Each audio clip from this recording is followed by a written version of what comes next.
how to start obsessing over someone where you feel like, man, this person is in your mind over and over and over again, and you kind of want to finally figure out a way how to let go of him. It's like if you're stuck with a song inside of your mind and it's just on repeat. It's just like going and going, and you want to figure out how can you finally press stop. But for some reason, instead of this being a song, it's actually a person, it's a man, and you cannot really figure out what the hell is going on. You obsess about this person, you don't really quite know how to let go, you don't really know how to move on, and therefore it's just gonna play tricks with your mind over and over again, right? That's what we want to talk about. So let's look into what is obsession at all. By definition, obsession is like if you have a person in your mind and it's repeating these different thought patterns over and over again to an extent that it starts to impact your daily routines, your day-to-day workflow, your day-to-day living in some sense. And it does this obviously in a negative way, right? We cannot really be obsessed in a too positive way. I mean, obviously, if then it starts to negatively impact your life, then clearly it's not a positive impact anymore, it's a negative one.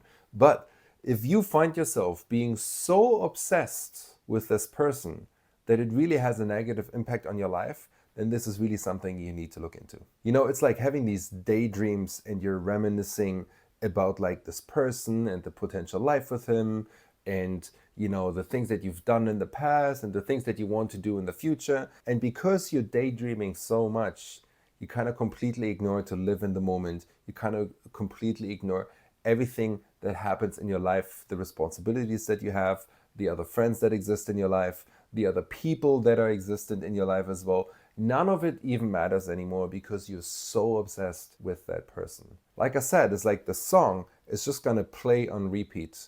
Or this record, right? You have this record, and like sometimes if a record is broken, it's just like it kind of is on the same track over and over again. You don't even hear the song anymore because you're just stuck in this one loop. So where does obsession really stem from? It often is connected to anxiety, it is connected to low self-esteem or low self-worth, and sometimes even past trauma. And what it really is, it's our brain's way of trying to solve some unresolved issues that exist in our life.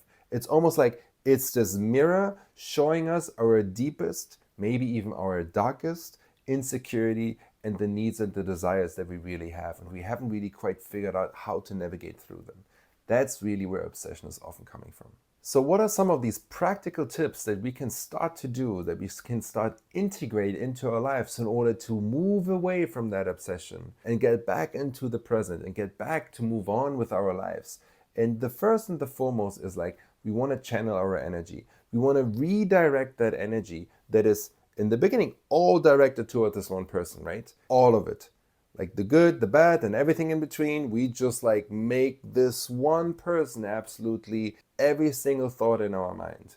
But if we start to redirect that energy, because it's a lot of energy, there's so much energy that we're kind of like wasting on something that at some point we don't even have any control over anymore, right? So we want to redirect it to other areas of our lives. So if it's pain, if it's hurt, maybe even it is that anxiety that I mentioned earlier before, you can use that to redirect it towards your career, towards hobbies, towards some sort of a motivation that for whatever kind of reason, this didn't really work quite out the way how we envisioned it, the way how we desired it, the way how we daydreamed it. But that doesn't mean our life should stop.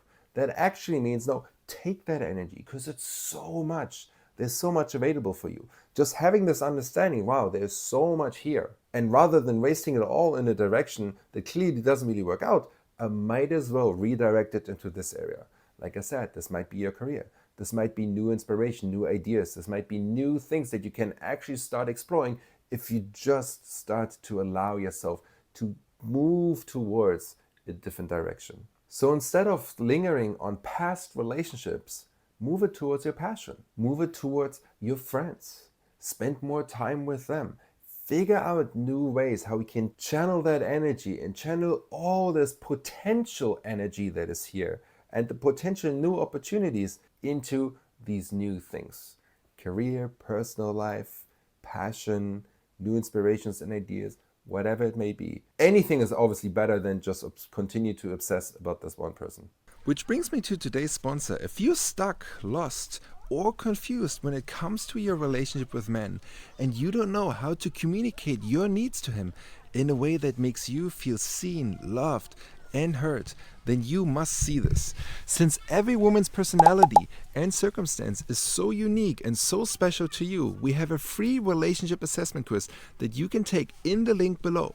That quiz will give you a customizable action plan to give you the love that you deserve, because you're worthy of it and you do deserve it so, so much. So take our free relationship assessment quiz right now, and now back to the video. To support that, you can start with the second piece, which is embrace like a practical detachment.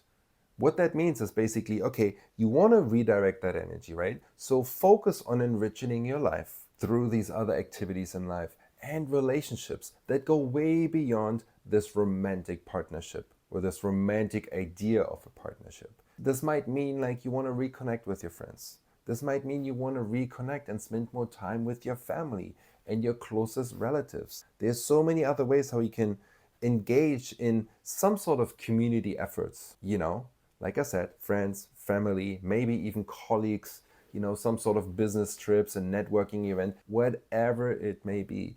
Like I said, anything and everything is better than just like keeping this broken loop alive. And you're just like, oh yeah, let me listen to this again. Oh yeah, let me listen to this. And at some point, you're aware of like how much you're obsessing about this person, about this failed relationship, so to speak. For you to continue to engage in that thing means it's like, okay, I put on a song, it's on a broken record, and it keeps spinning and it keeps spinning, and I don't really hear a song. There's nothing beautiful about this anymore, but I just decide, let me just listen to this a little bit longer, right?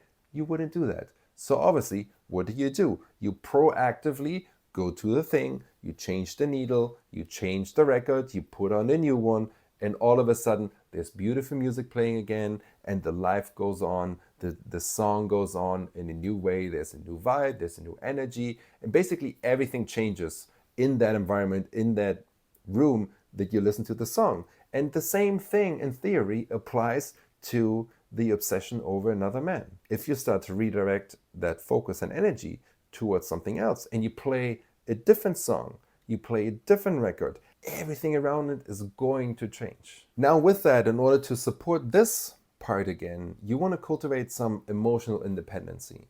What does it mean? It's like I talk about setting boundaries a lot because I think it's something many of us don't really know quite how to do it and how to enforce them and how to stay true to them and like stay consistent with these new boundaries as well. But if you do that, what you do is like literally you claim your own power, you claim your own emotional independency back. And this feels quite liberating because now all of a sudden there's new people that come into your field where these boundaries don't exist, where these boundaries don't apply, where you kind of like also it's like, okay, I don't want to do these things anymore, but I can very proactively engage in all of these activities here. Again, everything is shifting and moving inside of you, so therefore everything in your environment, in your world, and in your life is shifting and moving in one way or another at all. Now, you might not see these changes immediately, but I can guarantee you, as soon as you start setting these boundaries and take control of your emotional independency, what that means is like you literally creating your own container of sovereignty again. Because if you obsess with someone else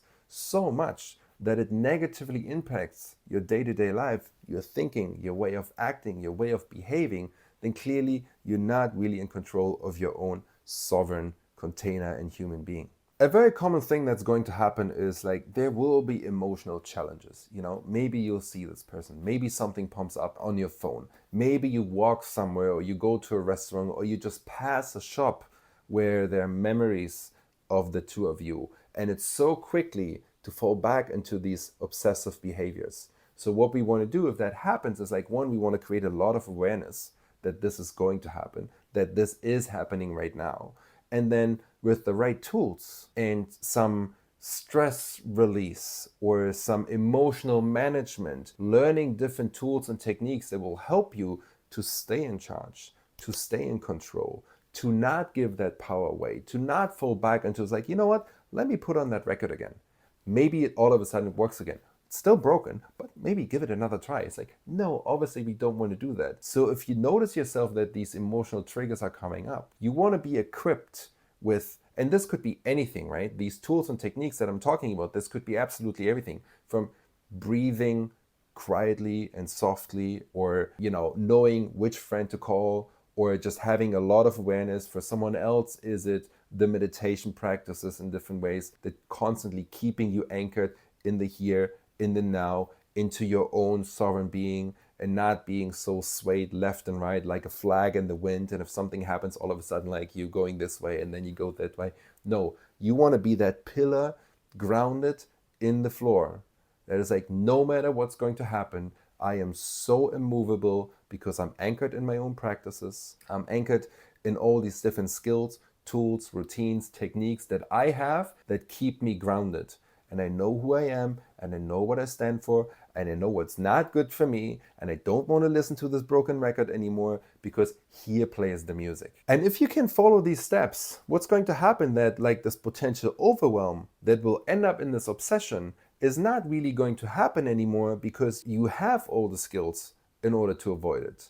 You have these different environments that help and support you. People, not just environments, but also people and friends and colleagues and close relatives that will help you to be grounded and stay on the right track, because you also redirect your energy and your focus not on the thing that clearly doesn't work, but actually towards passions, towards hobbies, towards new motivation that you will take in order to improve your personal skills, to improve your career, to up level your business, whatever it may be. But you have so many different touch points that will keep you grounded and making sure that you're not going to get overwhelmed and going back into this negative spiral.